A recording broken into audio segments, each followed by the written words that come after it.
Training topic: Your rights as a voter with disabilities. Hi, I'm Denise Jess, the Executive Director of the Wisconsin Council of the Blind and Visually Impaired, and a proud member of the Wisconsin Disability Vote Coalition. I'm so glad you're joining us today to learn more about voter rights for people with disabilities.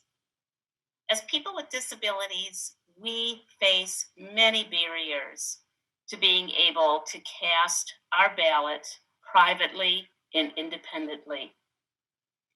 It's just absolutely imperative that as voters with disabilities and family members of people with disabilities, that we understand both our rights and are prepared to know how to exercise them when we run into these barriers.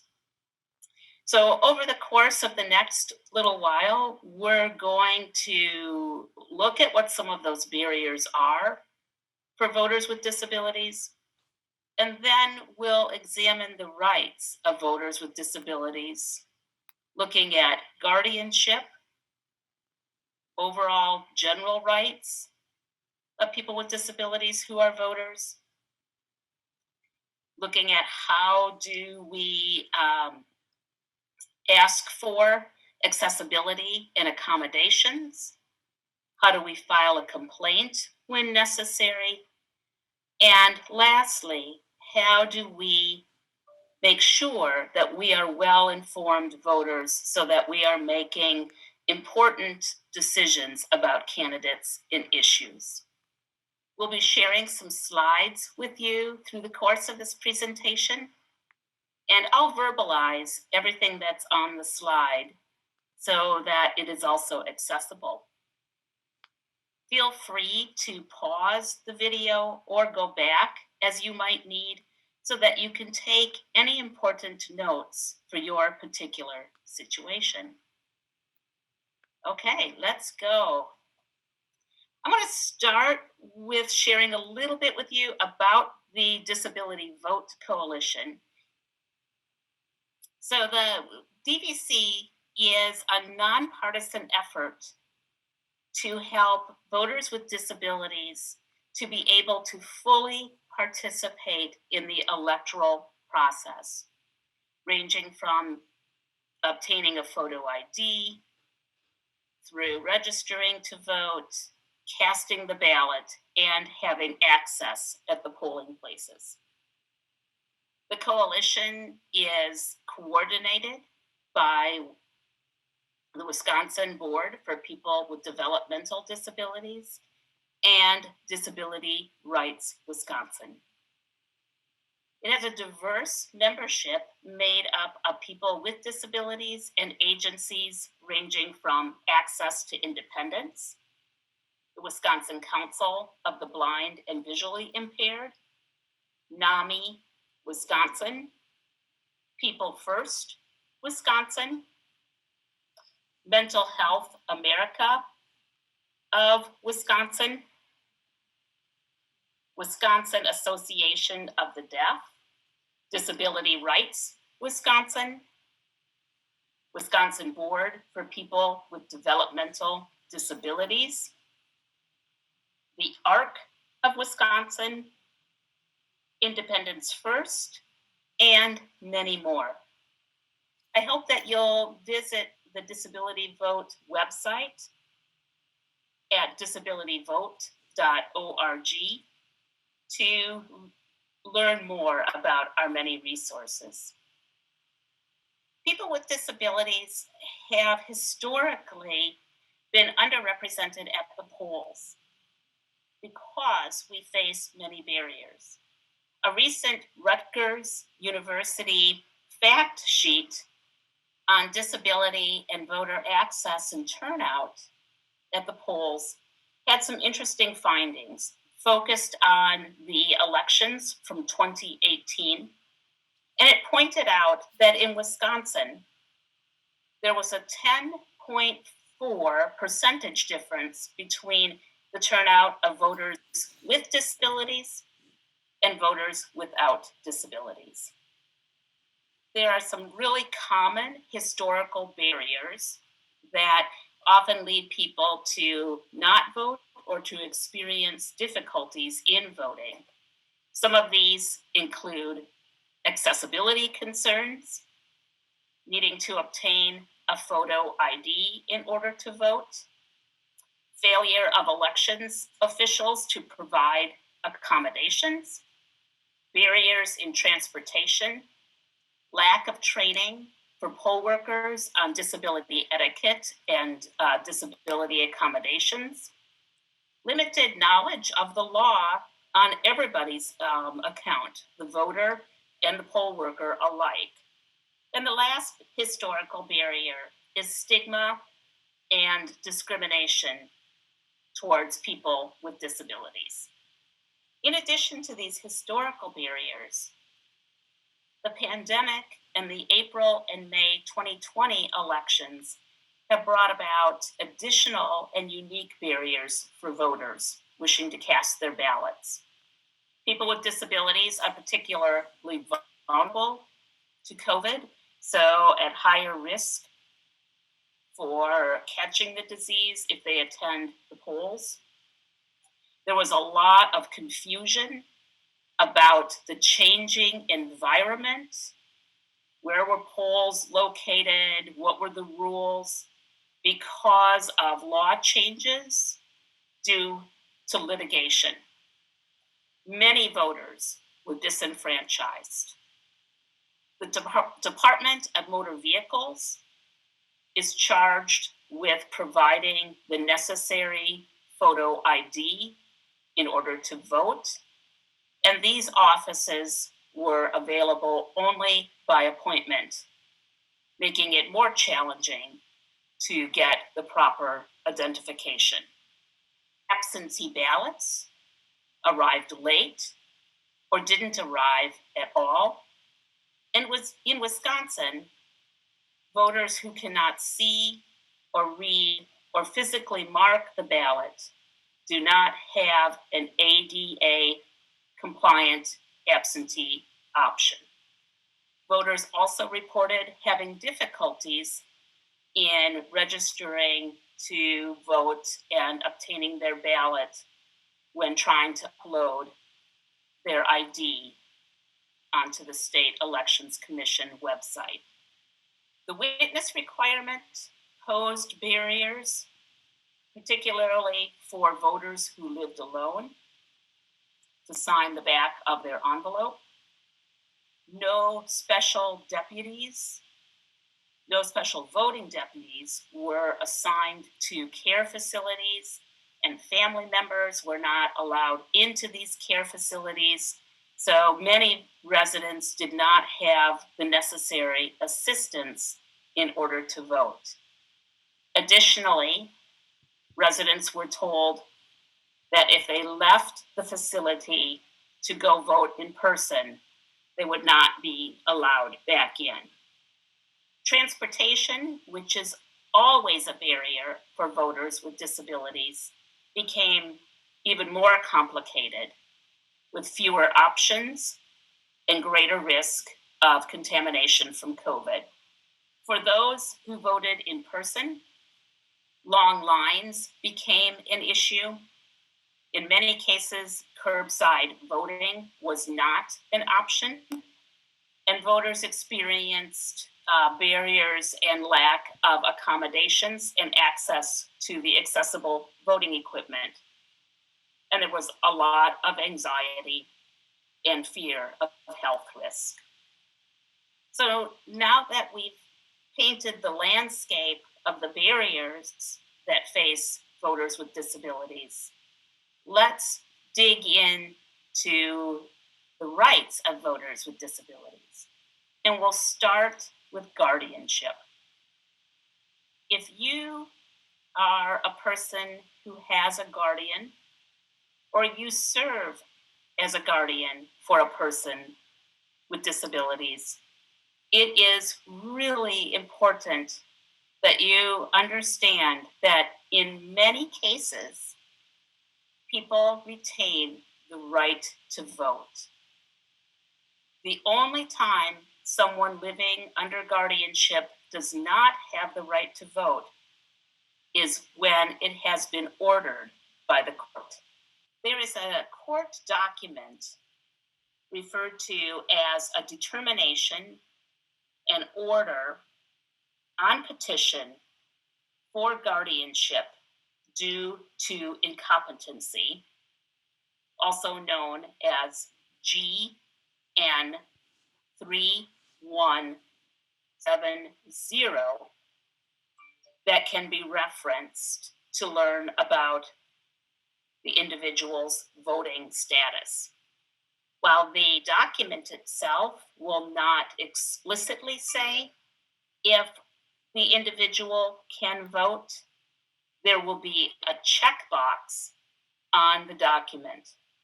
If the box is checked, it means that the court has removed the right to vote for that individual.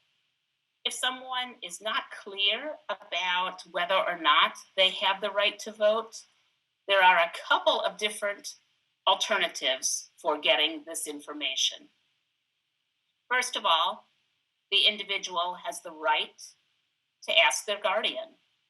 If the guardian or the individual doesn't have a copy of that determination and order document, it can be obtained from the probate court office in the county of which the individual resides.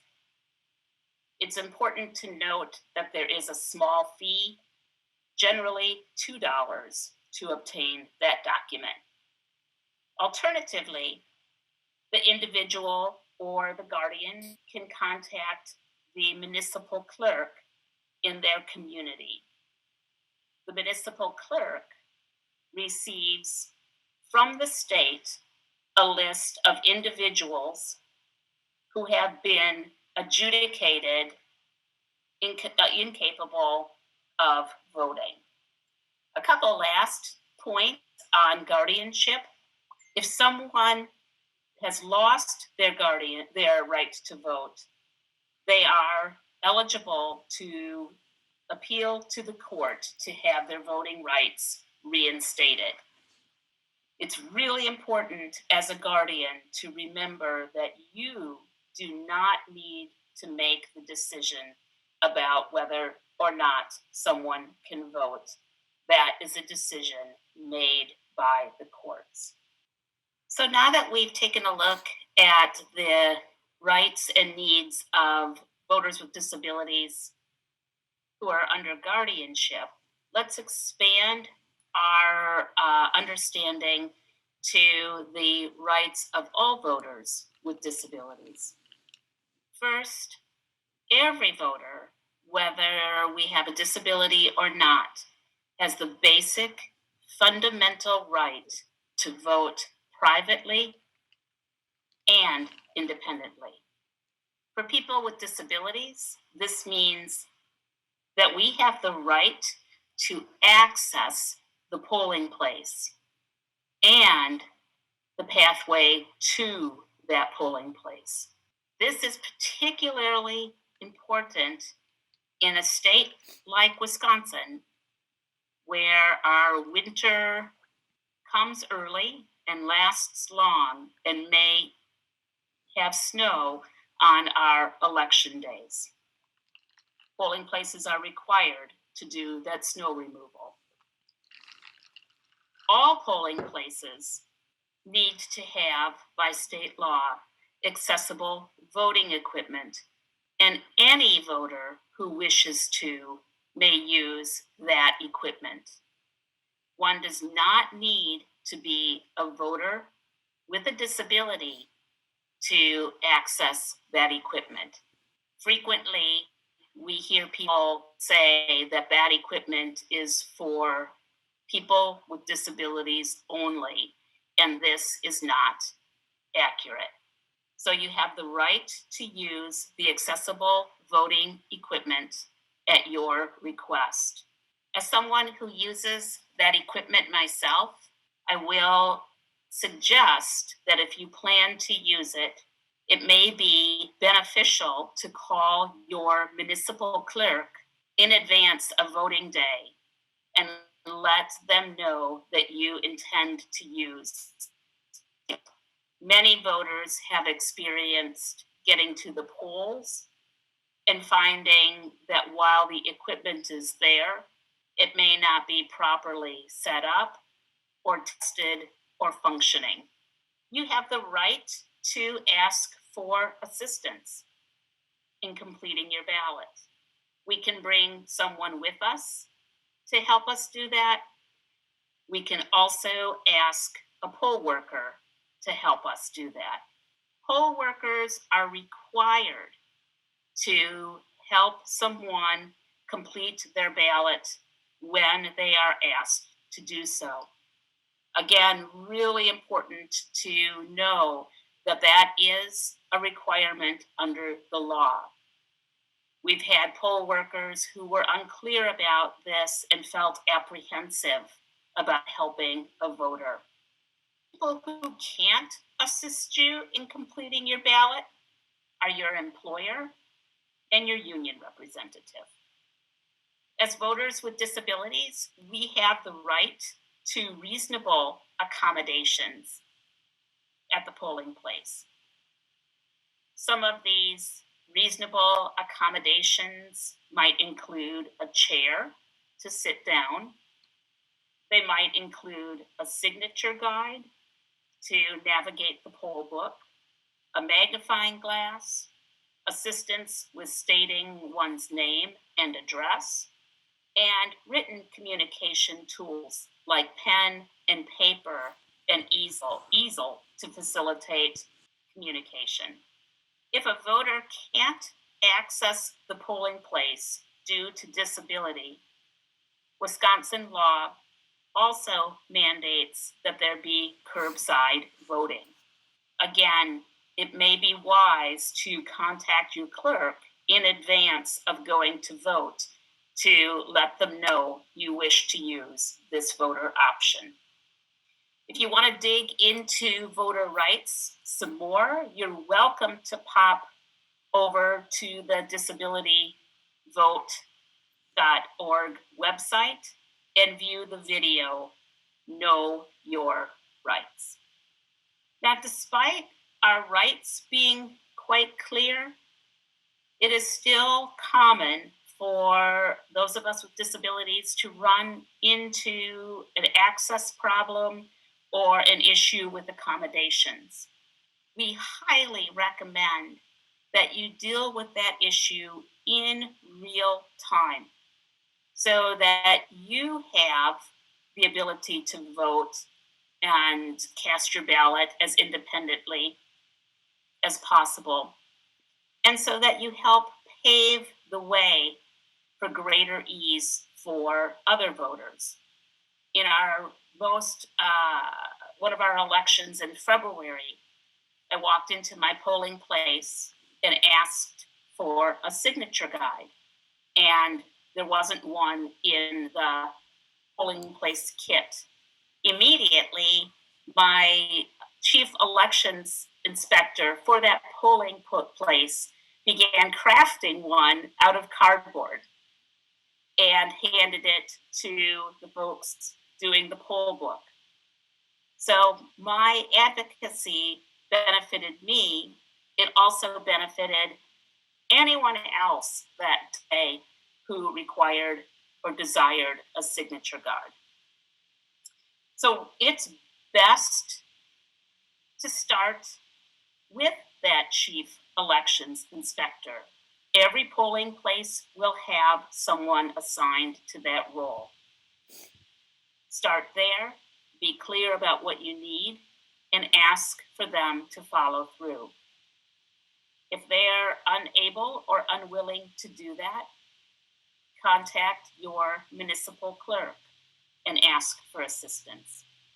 If you find that you're still not feeling satisfied with the outcome of contacting the chief elections inspector or your municipal clerk, you have the right to reach out to the Wisconsin Elections Commission.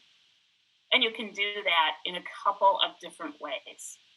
Through their website at elections.wi.gov/complaints. Or you can give them a call toll free at 1-866-VOTE, WIS, or 866-868-3947 and ask for assistance. Lastly, you can reach out to the Disability Rights Voter Hotline for information and assistance. That number is 844-DISVOTE, DISVOTE, or in digit form, that's 844-347-8683. We highly recommend that if you run into an accessibility issue, and particularly if it's not resolved, that you file a complaint. Filing a complaint is so very important for a couple of different reasons. One, as we talked about a couple minutes ago, you are performing a role as a really vital voter advocate. You're clearing the way for yourself to cast the ballot, and you're assisting any other voters at that polling place with disabilities in having more access to the ballot. Secondly, you're doing an awesome job of helping to educate elections officials so that they can do a better job of serving our needs as voters with disabilities. So again, complaints can be directed to the Wisconsin Elections Commission. And starting this past spring, they added a feature to their complaints webpage that's labeled Report an Accessibility Concern. It has a drop-down menu of some of the most common access concerns that you can simply select, or you can do a deeper dive and describe those concerns so that they're documented. If you would prefer to have that form sent to you in the mail and to fill it out by hand, you're welcome to do that as well. You can email elections@wi.gov and request that form, or call the Elections Commission at 866-VOTE-WIS. The Disability Rights Wisconsin Voter Hotline, again, is another outstanding resource for being able to file that complaint.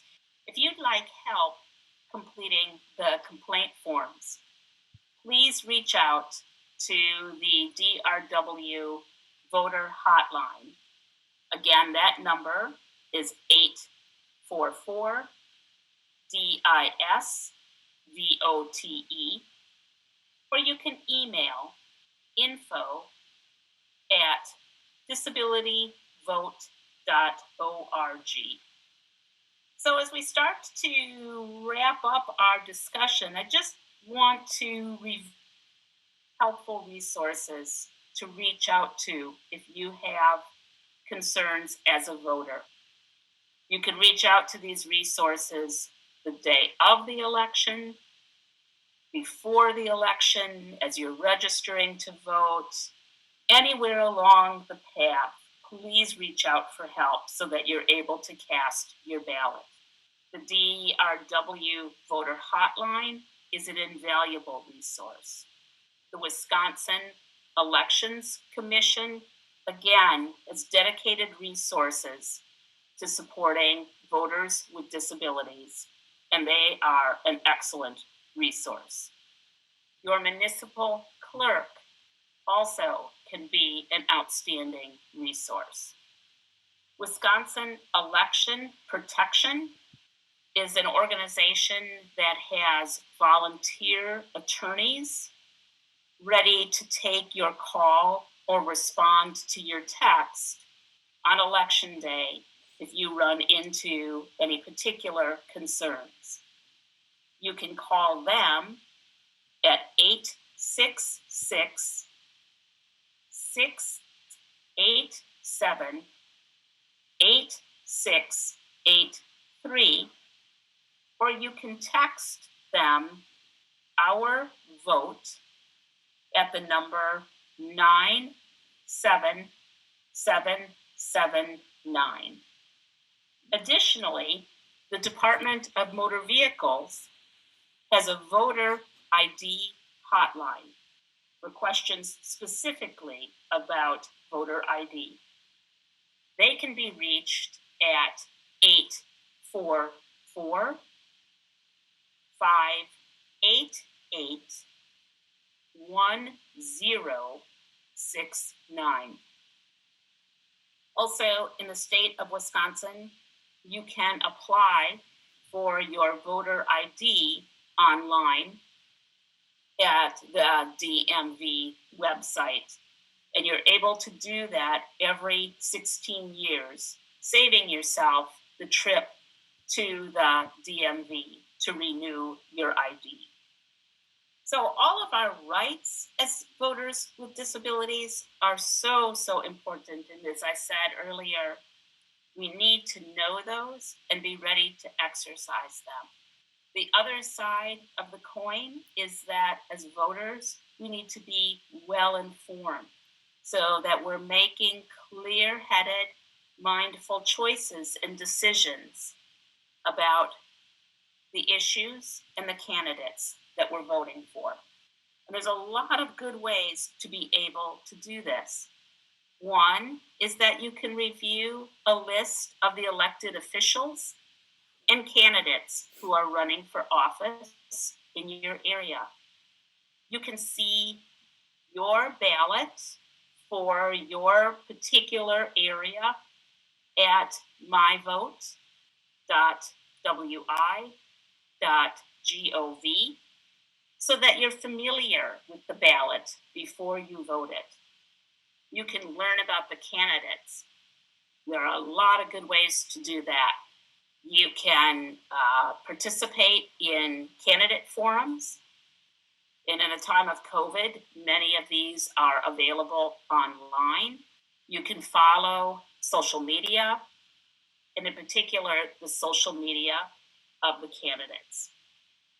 You might want to visit the vote411.org website to learn about candidates and to see their responses to particular questions. The other thing you can do is help educate the candidates about our issues as people with disabilities. You can participate in town halls. Many will be virtual. You can email candidates or ask them questions on their social media. If you'd like some good examples of questions to ask, visit the Disability Vote Coalition's website and check out a couple of documents, key questions to ask congressional candidates, and key questions to ask state representatives for some examples. I want to thank you so very much for joining us today to explore the rights of voters with disabilities. Please join the Disability Vote Coalition's website and subscribe to the newsletter. That source is rich with many resources to support voters and their families. I want to encourage you to make a voting plan so that you can work through finding solutions to the barriers well in advance of voting, reduce your stress, and help ensure your right to vote, which is an important cornerstone of our democracy. Thanks so much. Go vote. This project was supported by funds received under the Help America Vote Act, HAVA, for protection and advocacy system to provide education, training, and assistance to individuals with disabilities to promote their participation in the electoral process.